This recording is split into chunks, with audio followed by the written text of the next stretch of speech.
Jadi kalau orang ya masa mudanya dulu itu tidak sholat, 10 tahun tidak pernah sholat, 10 tahun tidak pernah melakukan puasa bulan Ramadan. Jadi kalau bulan puasa itu dia nggak pernah puasa, maka taubatnya adalah dengan mengqadha sholat tersebut dan puasa tersebut. Jadi tidak cukup istighfar, muter tasbih gitu aja tidak cukup.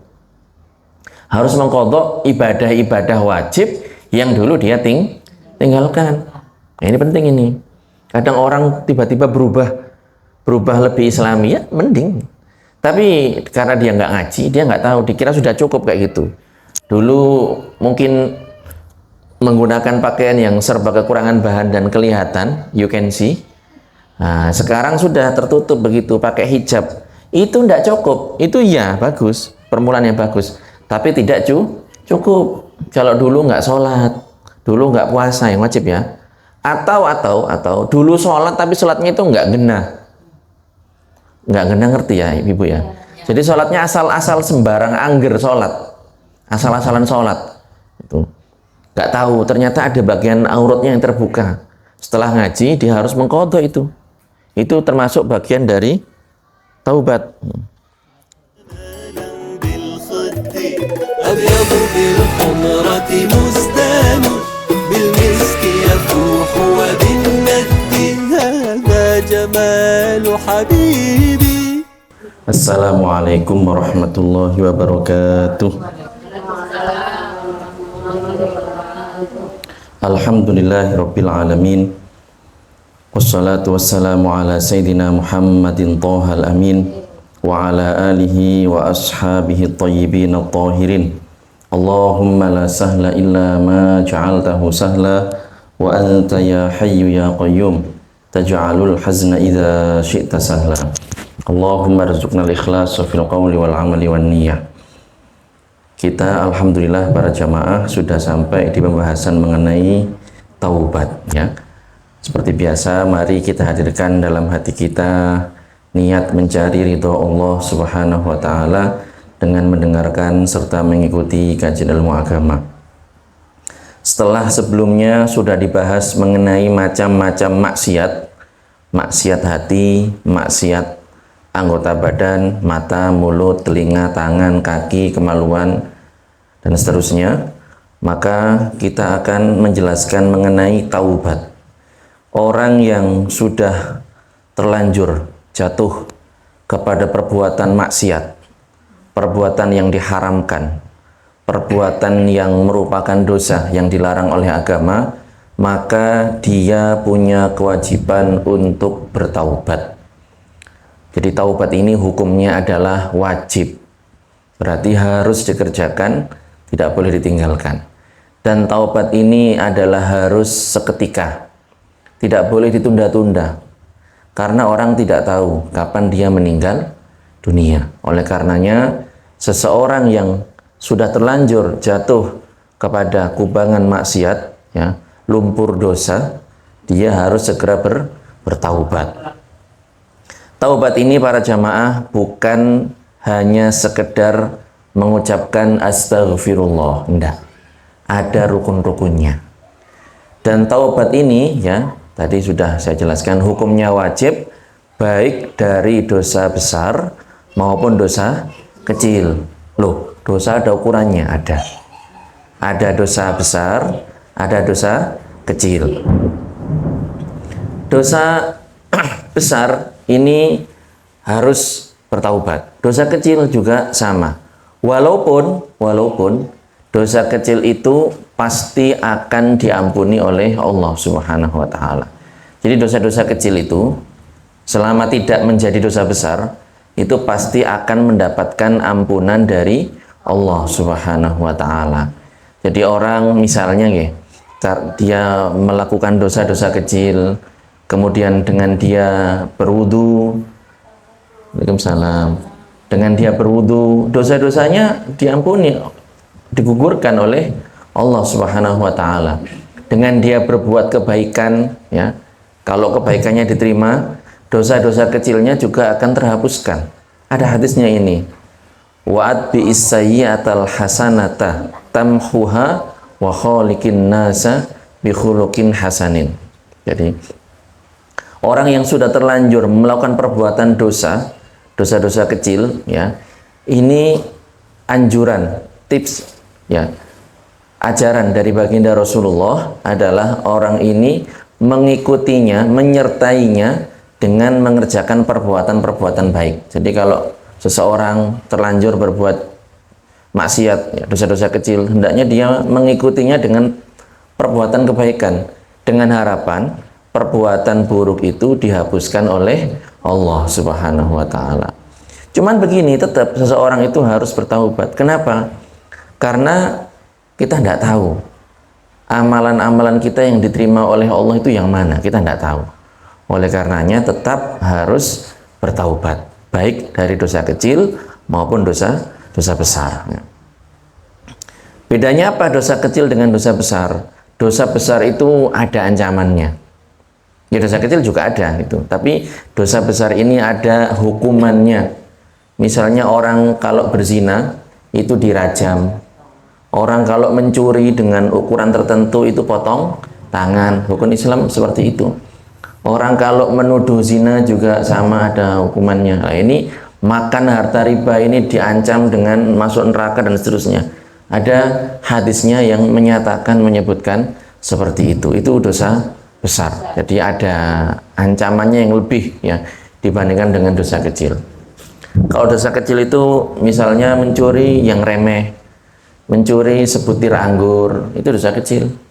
Atau laki-laki melirik kepada perempuan yang bukan mahramnya, bukan istrinya dengan syahwat, itu dosa kecil, ya. Dan seterusnya, ada rinciannya. Jadi intinya, kecil maupun besar, orang harus bertaubat seketika, tidak boleh ditunda, karena kematian itu tidak permisi. Belum tentu seorang kakek itu lebih dulu meninggal daripada siapa? Cucunya. Belum tentu seorang yang lebih tua itu mati lebih dulu dibandingkan yang muda.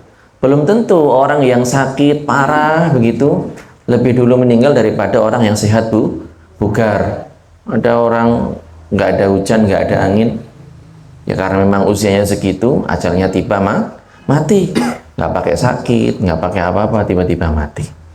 Oleh karenanya wajib bertaubat seketika, ya. Hukumnya ini wajib atas setiap mukallaf. Apa saja taubat itu? Yang pertama, rukun taubat ini adalah menyesal. Apa? Menyesal. Menyesal kenapa? Karena dia sudah bermaksiat kepada Allah Subhanahu wa Ta'ala. Zun, coba disemprot, kok agak bau ya? Semprot itu. Yang sebentar, bukan, yang satunya lagi. Itu ada alkoholnya. Di dalam.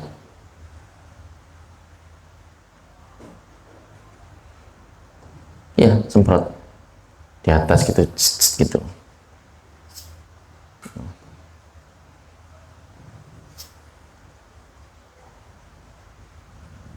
Ya. Sampai mana tadi, Rek? Sampai mana Ibu? Menyesal ya? Jadi yang pertama adalah dia harus menyesal. Menyesalnya ini karena dia bermaksiat kepada Allah Subhanahu wa Ta'ala. Karena dia telah melanggar aturan Allah Subhanahu wa Ta'ala. Menyesalnya karena itu. Bukan karena viral, aibnya ketahuan oleh orang satu kampung, satu Indonesia. Enggak. Bukan karena dia rugi.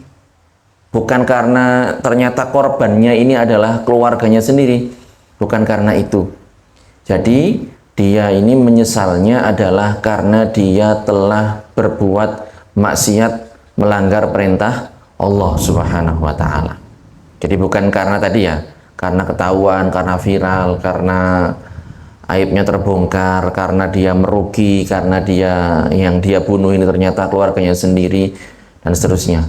Menyesal yang seperti ini bukan termasuk bagian dari taubat, bukan. Yang kedua, Ya, rukun taubat yang kedua adalah melepas atau meninggalkan perbuatan maksiat. Jadi kalau orang maksiatnya dengan minum khamr, ya jangan bertaubat tapi masih minum. Ini nggak ada gunanya. Kalau orang bermaksiat dengan zina, ya sudah ditinggalkan itu. Jangan masih melakukan tapi dia bertaubat. Nggak bisa. Nah, jadi rukun yang kedua adalah melepas atau meninggalkan perbuatan maksiat. Kalau orang misalnya dia makan harta riba, melakukan muamalah yang diharamkan, Ustadz pengen bertaubat, ya sudah Bu, ini pekerjaan tidak benar, haram hukumnya, tinggalkan. Ya, taubatnya seperti itu, bukan sekedar mengucapkan istighfar, bukan sekedar mengubah penampilan jadi lebih islami, bukan hanya itu saja, tapi lebih dari itu, ya, meninggalkan perbuatan maksiatnya. Dan yang ketiga adalah bertekad kuat untuk tidak kembali mengulanginya. Sudah, kalau sudah kapok habis minum khamr, ya jangan diulangi lagi. Kapok habis zina, jangan diulangi lagi. Kapok habis bunuh orang, jangan diulangi lagi. Seperti itu. Ini adalah rukun taubat, ya. Yang pertama menyesal karena dia sudah bermaksiat kepada Allah. Berikutnya melepas perbuatan maksiat tersebut. Dan yang ketiga adalah bertekad kuat untuk tidak kembali mengulanginya. Bagaimana dengan istighfar? Mengucapkan astaghfirullah atau rabbighfirli, ini adalah zikir lisani, zikir dengan menggunakan lisan. Maka ini hukumnya adalah mustahab atau sunnah. Bagus. Orang itu mengucapkan zikir seperti itu, tidak harus nunggu punya dosa, ya. Jadi baca itu hukumnya bagus, sunnah, boleh. Tidak syarat tapinya untuk dikatakan orang ini bertaubat itu tidak syarat mengucapkan itu. Yang penting 3 poin tadi itu. Menyesal karena melakukan maksiat kepada Allah, melepas atau meninggalkan perbuatan maksiat, dan bertekad kuat untuk tidak kembali mengulanginya. Nah, itu saja. Kalau zikir lisan, nah ini tidak disyaratkan. Tapi bagus kalau dilakukan. Dan ini kita lakukan setiap hari. Kita minta kepada Allah. Walaupun kita, zahirnya kita nggak mengerjakan perbuatan maksiat. Ya. Kita minta zikir, istighfar, baca setiap hari 100 kali, 1000 kali, 3000 kali, 10.000 kali. Tidak apa-apa. Para pendahulu kita, para ulama, orang-orang soleh itu mengerjakan perbuatan itu. Jadi mengucapkan astaghfirullah. Nah, ini harus benar bacanya. Panjang pendeknya diperhatikan. Astaghfirullah. Lafzul jalalahnya panjang. Astaghfirullah. Kalau disambung juga harus benar. Astaghfirullah. Astaghfirullah. Jangan astagfirullah. Apa itu?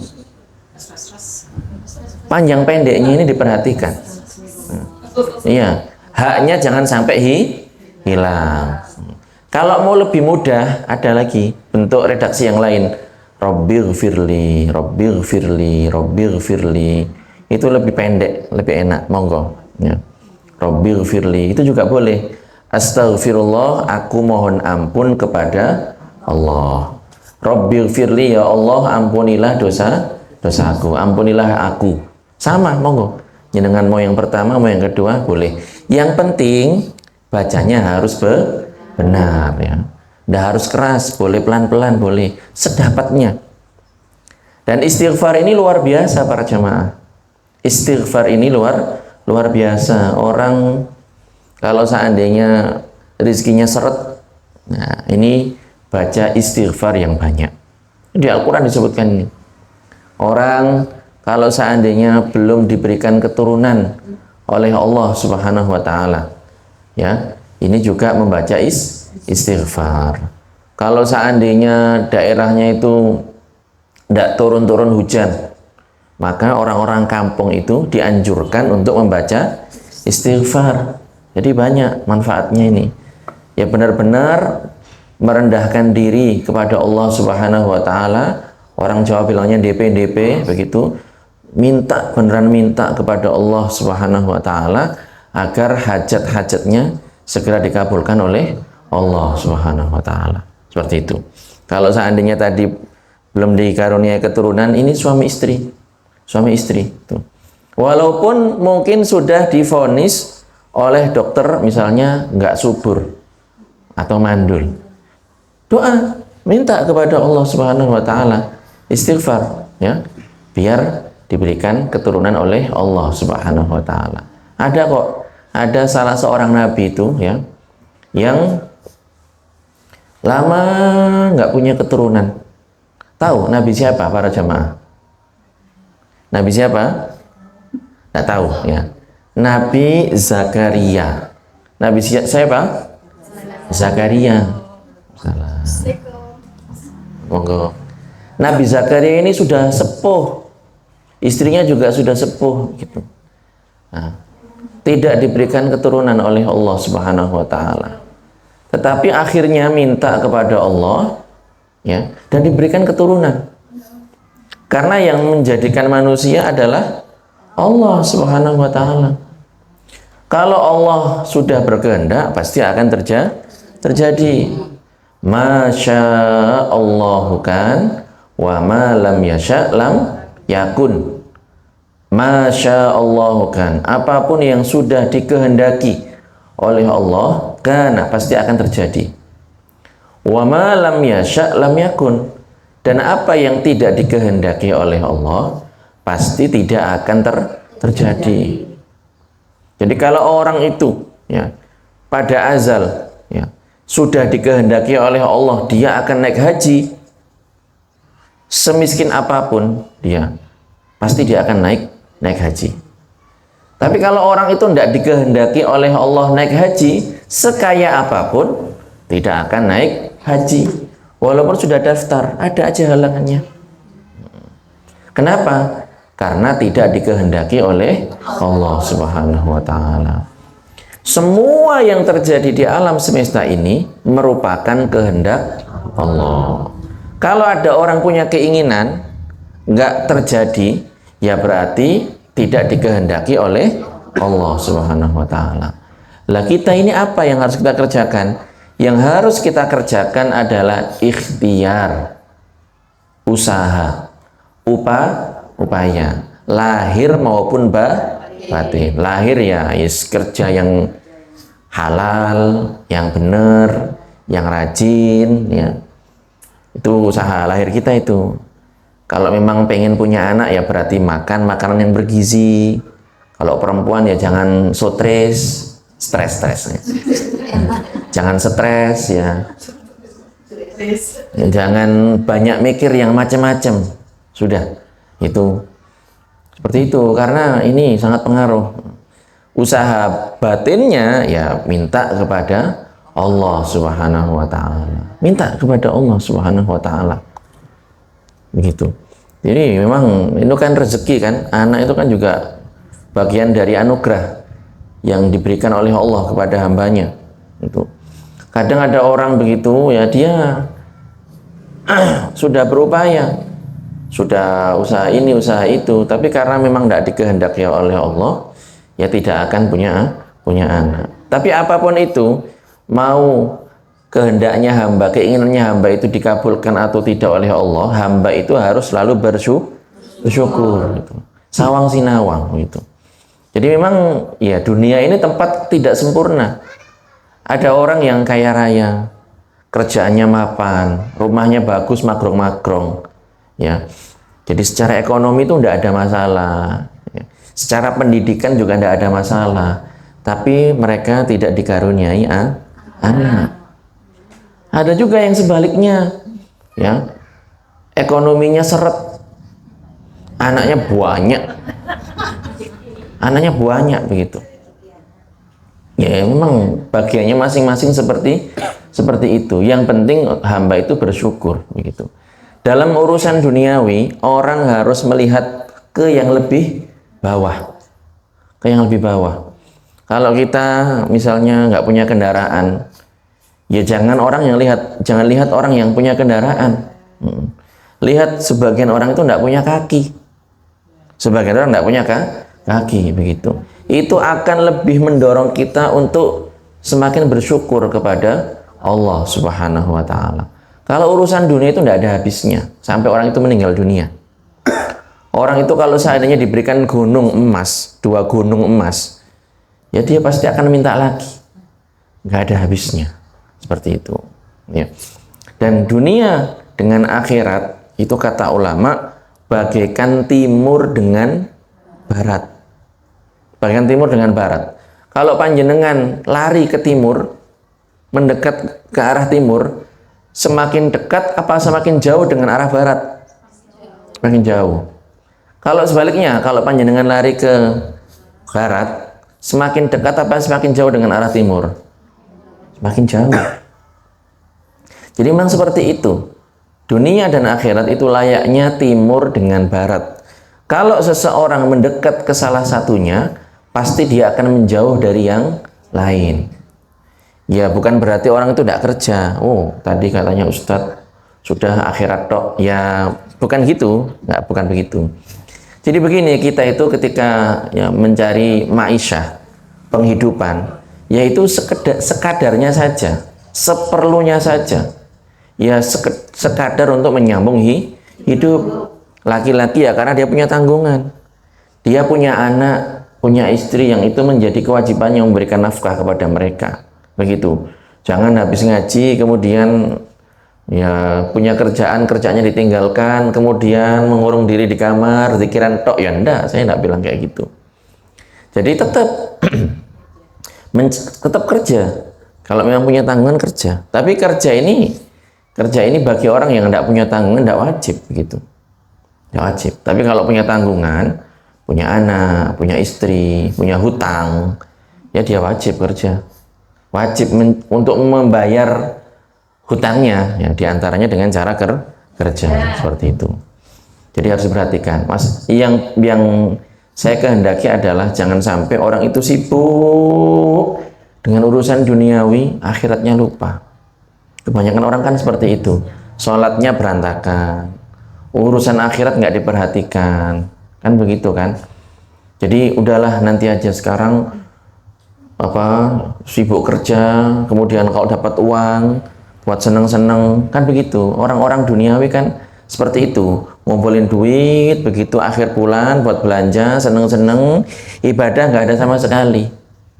Padahal kita ini diciptakan bukan untuk itu, para jemaah.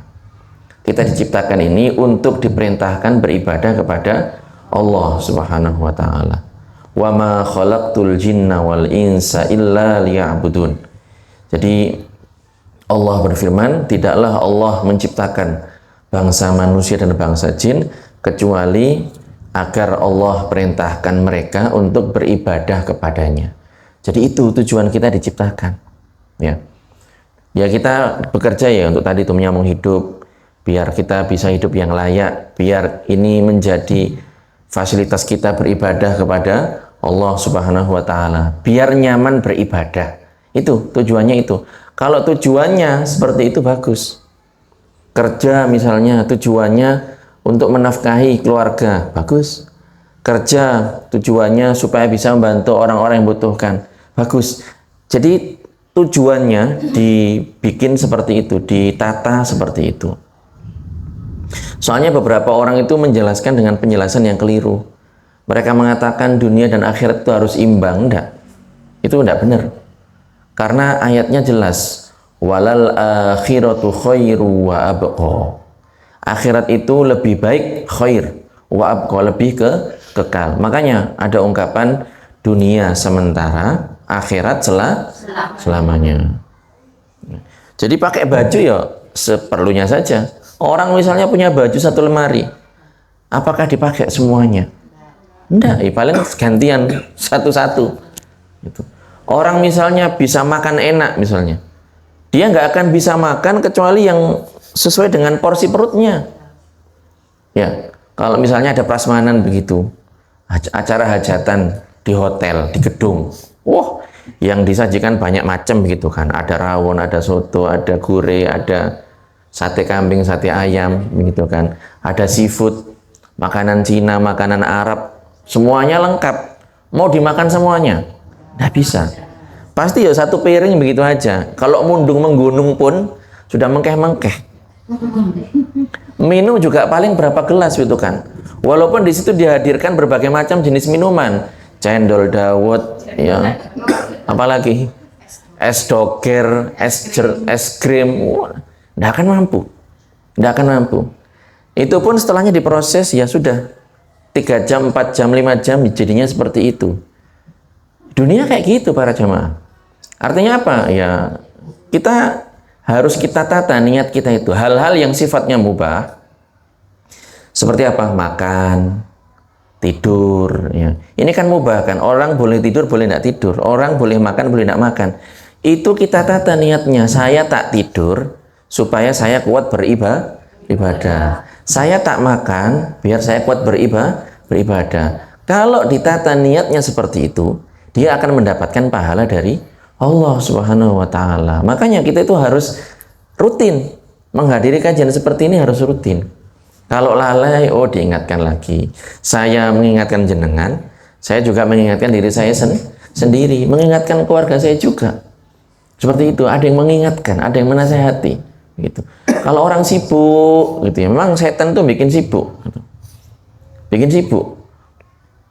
Justru orang itu kalau berusaha untuk mengerjakan kebaikan, malah diganggu oleh setan. Kan begitu kan? Orang misalnya kehilangan sesuatu atau lupa naruh sesuatu. Taruh di mana tadi ya? Bikin aja sholat. Pasti akan ingat. Orang tidak bisa tidur malam-malam. Ya. Dibuat wiritan, pasti ngantuk. Dibuat sholat, pasti ngantuk. Emang seperti itu. Kita dibikin lalai dari melakukan perbuatan kebaikan. Ya, jadi itu ya. Itu ya para jamaah, dunia dengan akhirat itu bukan imbang, tapi kita harus mendahulukan, harus mengutamakan, menomorsatukan, memprioritaskan urusan akhirat daripada urusan dunia. Adapun perkataan i'mal lidunyaka ka'annaka ta'ishu abadan wa'mal li akhiratika ka'annaka tamutu ghadan. Ini ada ungkapan seperti itu. I'mal, bekerjalah, lidunyaka, untuk duniamu, ka'annaka ta'ishu abadan, seakan-akan engkau hidup untuk selama-lamanya. Bekerjalah untuk duniamu seakan-akan engkau hidup untuk selama-lamanya. Wa'mal li akhiratika, dan bekerjalah untuk akhiratmu, ka'annaka tamutu ghadan, seakan-akan engkau besok meninggal dunia. Ini maksudnya apa? Urusan akhirat itu harus didahulukan. Kalau kita misalnya punya 2 pekerjaan, pekerjaan yang satu ini bisa, pokoknya selesainya bisa nanti akhir tahun, atau 2 tahun lagi, atau 5 tahun lagi. Sedangkan tugas yang kedua, pekerjaan yang kedua itu harus selesai besok. Ini mana yang harus didahulukan? Yang nomor 2 kan, yang harus selesai besok. Lah begitulah cara orang memandang, dia mendahulukan urusan ketika hidup di dunia ini. Urusan akhirat ini seakan-akan dia meninggal besok. Waduh, menisuk is mati ki. Nek menisuk mati berarti sholatku, tanggungan-tanggungan sholat, puasa saya, ya, atau hutang-hutang saya harus segera lunasi. Tapi kalau urusan dunia ngelencer, ya ngelencer, beli koleksi baju. Ya nanti ya. Urusan duniawi, ya misalnya pergi ke taman safari, pergi ke kebun binatang, pergi ke pariwisata yang baru buka, yang lagi viral. Ini bisa kapan-kapan. Bisa kapan-kapan, bisa akhir tahun, bisa 5 tahun lagi. Urusan duniawi. Ya silakan, tapi tidak mendesak begitu. Tapi kalau urusan akhirat harus segera dikerjakan, jangan ditunda-tunda. Kalau orang itu dalam hatinya punya niat baik, segera, jangan ditunda. Orang misalnya punya minyak wangi, ada minyak wangi ini dia misalnya ditakdirkan umroh oleh Allah Subhanahu wa Ta'ala. Kemudian ya dia beli minyak wangi, nanti mau dibagikan ke orang-orang, ke teman-temannya, ke keluarganya, orang-orang yang dicintai. Ini kan hadiah ini kan, atau sedekah. Bagus apa enggak ini? Bagus. Sudah, segera kasihkan, pulang segera kasihkan. Jangan ditunda-tunda. Kalau tunda-tunda nanti akan berubah nanti. Hatinya berubah. Eman ya. Nah, kan? Ini limited edition ini. Ini belinya di Mekah ya. Aduh, enggak ada ini di pasar Leces ini. Wah, kasih tahu wis. Nah, gitu jadinya. Begitu kalau orang mau berbuat baik enggak disegerakan, itu niatnya berubah. Niatnya berubah. Setan ini ojo. Ini enggak ada gonok tunggale kalau orang Jawa bilang. Enggak ada duanya ini itu. Satu-satunya ini. Seperti itu. Begitu. Jadi untuk berbuat baik jangan ditunda. Urusan duniawi ya, urusan akhirat ya. Kalau urusan duniawi yang mubah, yang boleh itu bisa kapan-kapan itu. Bisa kapan-kapan. Jadi urusan dunia, urusan akhirat mana yang harus didahulukan? Jelas urusan akhirat seperti itu. Nah, kemudian para jamaah ini tambahan dari yang sudah kita sebutkan tadi. Kalau dosa yang dikerjakan ini dikarenakan dia meninggalkan kewajiban, orang tidak sholat wajib ya, orang tidak puasa wajib. Kita sekarang sudah bisa membedakan, oh ini wajib, sholat 5 waktu yang wajib, puasa Ramadan yang wajib, zakat fitrah hukumnya wajib. Kan kita sudah menjelaskan itu kemarin di pertemuan-pertemuan sebelumnya. Kalau seandainya orang itu tidak mengerjakan sholat, meninggalkan kewajiban, berarti ini dia terjatuh kepada perbuatan dosa. Jadi nggak sholat 5 waktu, nggak sholat, nggak puasa bulan Ramadan, meninggalkan dengan sengaja. Bukan karena ada uzur, bukan karena misalnya ketiduran, bukan karena bepergian yang bisa menjamak begitu, bukan karena perempuan haid, nifas atau hamil atau menyusui. Ini kan uzur kan? Nggak ada semacam ini, nggak ada uzur. Sehingga dia tidak ada itu dan dia meninggalkan kewajiban, maka dia terjatuh kepada perbuatan dosa kan? Ini berarti dia harus bertaubat. Taubatnya itu tidak hanya menyesal, tidak hanya bertekad kuat tidak akan mengulangi lagi. Enggak. Taubatnya ini juga harus dengan mengganti perbuatan-perbuatan wajib yang dulu dia tinggalkan. Jadi kalau orang ya masa mudanya dulu itu tidak sholat, 10 tahun tidak pernah sholat, 10 tahun tidak pernah melakukan puasa bulan Ramadan. Jadi kalau bulan puasa itu dia nggak pernah puasa, maka taubatnya adalah dengan mengqadha sholat tersebut dan puasa tersebut. Jadi tidak cukup istighfar, muter tasbih gitu aja, tidak cukup. Harus mengqadha ibadah-ibadah wajib yang dulu dia tinggalkan. Nah, ini penting ini. Kadang orang tiba-tiba berubah lebih islami, ya mending. Tapi karena dia nggak ngaji, dia nggak tahu, dikira sudah cukup kayak gitu. Dulu mungkin menggunakan pakaian yang serba kekurangan bahan dan kelihatan, you can see. Nah, sekarang sudah tertutup begitu, pakai hijab. Itu tidak cukup. Itu ya bagus, permulaan yang bagus. Tapi tidak cukup. Kalau dulu nggak sholat, dulu nggak puasa yang wajib ya. Atau dulu sholat tapi sholatnya itu nggak genah. Nggak genah, ngerti ya ibu ya. Jadi sholatnya asal-asal sembarang angger sholat, asal-asalan sholat itu. Nggak tahu ternyata ada bagian auratnya yang terbuka. Setelah ngaji dia harus mengqadha itu. Itu termasuk bagian dari taubat. Jadi tidak cukup kalau hanya sekedar ganti busana begitu saja, ganti style, ganti gaya, tidak cukup. Dia harus memenuhi kewajiban yang dulu dia tinggalkan, begitu. Itu kalau berkaitan dengan Allah Subhanahu wa taala, ibadah-ibadah yang wajib. Kalau berkaitan dengan manusia, pernah nilep tahu ibu ya? Menipu. Jadi dia jadi bendahara, uangnya dibawa kabur sama dia. Atau dia misalnya dipercaya oleh orang tertentu dititipin uang, uangnya dibawa kabur. Atau dia sengaja mencuri barang milik orang. Mencuri bahkan yang remeh sekalipun, mencuri mangga milik tetangga misalnya. Nah ini kalau dia ingin bertaubat, benar-benar bertaubat, dan karena ada sangkutan dengan manusia, maka dia harus menggantinya. Jadi nggak cukup. Kadang orang berusaha jadi baik, ya, tapi karena memang nggak pernah ngaji begitu, punya utang nggak disaur-saur. Nggak cukup ini. Nanti jadi tanggungan di akhirat. Jadi penghalang orang masuk surga di akhirat. Jadi mengganti, atau kalau nggak mengganti, minta supaya direlakan. Nah, minta keikhlasan. Dulu misalnya mengatakan, dulu ini mangga jenengan yang sering hilang itu saya yang ngambil, mau diikhlaskan nggih? Oh iya wis ndak apa-apa, pokoknya ojo dibalenin neh gitu. Nah, itu ndak apa-apa kalau seperti itu. Nah, itu ketentuan bertaubat ya. Dan dosa itu para jamaah, tadi saya sebutkan ya. Dosa itu kalau orang itu bertaubat pasti akan diampuni oleh Allah Subhanahu wa taala. Selama taubatnya dengan cara yang benar. Ya. Terus Ustadz, kalau ada yang bertanya, bukannya itu ada dosa yang tidak diampuni? Karena ada kan dosa yang diampuni, dosa syirik. Itu bagaimana? Jadi begini penjelasannya.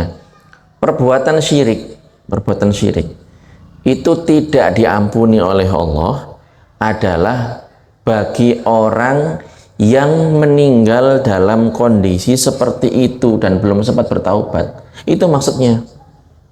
Jadi kalau ada orang dalam hidupnya pernah berbuat syirik, pernah berbuat kufur, menyekutukan Allah, pernah sujud kepada matahari, pernah menginjak-injak Al-Quran, pernah melecehkan Nabi Muhammad SAW, kemudian dia belum bertaubat, mati, ya orang ini tidak akan mendapatkan ampunan dari Allah Subhanahu wa taala.